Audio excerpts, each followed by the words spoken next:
Hey, what's up everybody?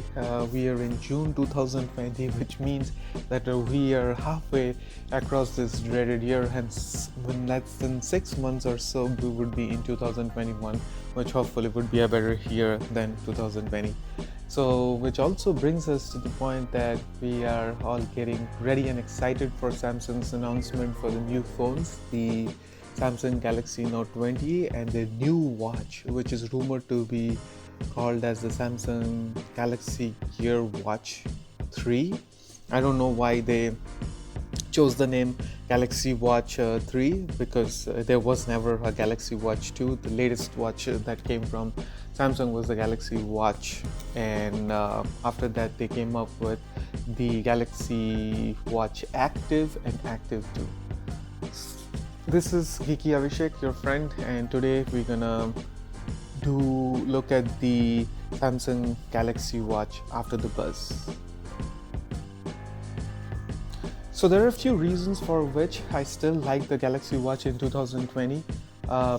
Primarily because if you use the watch as an accessory, these are the reasons why I like it. First, the physical rotating bezel, which not only makes it easier for you to control the watch and register your input, but it also kind of protects the screen from getting all dinged up and scratched.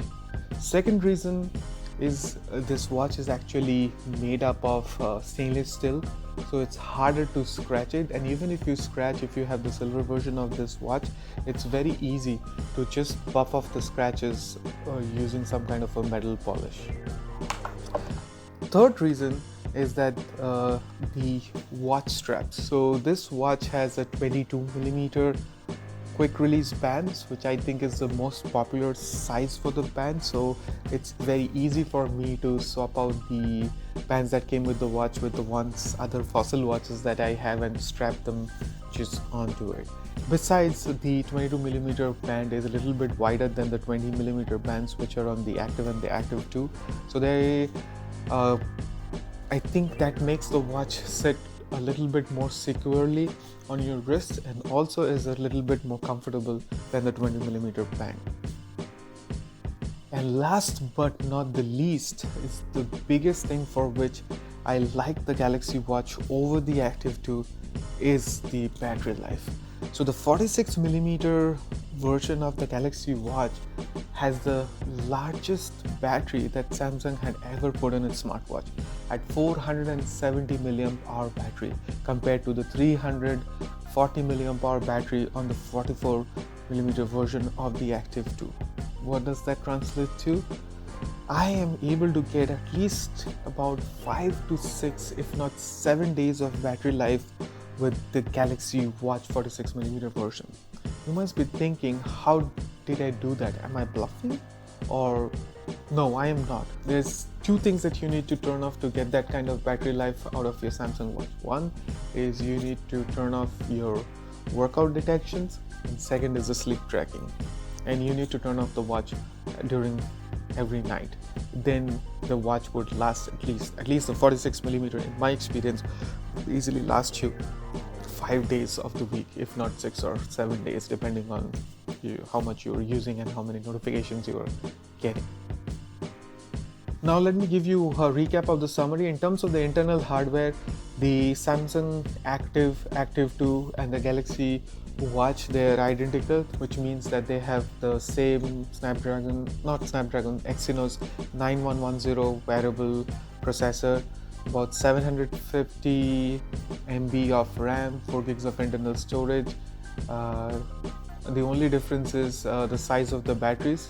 And one more thing, for the Active and the Active 2, they have a newer improved heart rate sensor, and which is capable of ECG, but unfortunately it's not still enabled in the watches here in the US because Samsung was not able to get an approval from the FDA or something like that. So in terms of functionality, both the watches are identical. In terms of water and dust resistance, both watches are rated at IP68 with 5 atmosphere water resistance. Both watches support wireless charging, both has Wi-Fi, Bluetooth, and as I had mentioned. Oh yeah, and both the watches has a microphone and a speaker, so you should be able to talk through the watch during a call for both the Wi-Fi as well as the LTE variants of both the watches. Now in terms of software, both the watches are running Tizen 1.5. Now in terms of software, both the watches are running One UI 1.5 with Tizen 4.0.0.7 with the Knox version of I think it's a 2.4. So in terms of software, these two watches are also identical. So now let me talk about the different variants that are available. So the Samsung Active 2 is available in 40 millimeters as well as 44 millimeters, and they both have just the Bluetooth Wi-Fi version as well as the Bluetooth Wi-Fi and LTE version. The Galaxy Watch is available in 42 millimeters and 46 millimeters. The 42 millimeters are available in two different colors. One is the rose gold with pink straps, and then the black with black straps. The 46 millimeter is available in two colors, which is silver and black, both with the black straps. Both the watches for 42 millimeters as well as 46 millimeters, they have an LTE version of the watch. The 42 millimeter Wi-Fi only watch for Galaxy Watch starts at a price of $299, and the 46 millimeters is $329. In comparison to that, the Active 2 40 millimeter is $279 and $299 for the 44 millimeter. The LTE versions of the Active 2 is a bit more pricey. They start about $359, and depending on the variant, because the LTE version on the Galaxy Active 2 does have a stainless steel version, which is a lot more expensive.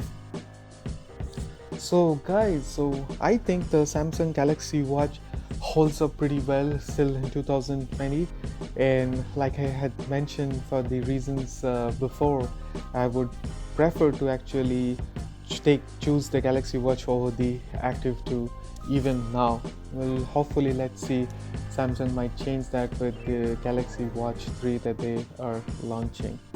That's all guys, that's everything for this video here. Do like and share, and also for updates to subscribe to my channel, and I'll see you guys in the next video. This was GeekyAviseq with the Galaxy Watch after the buzz. Bye.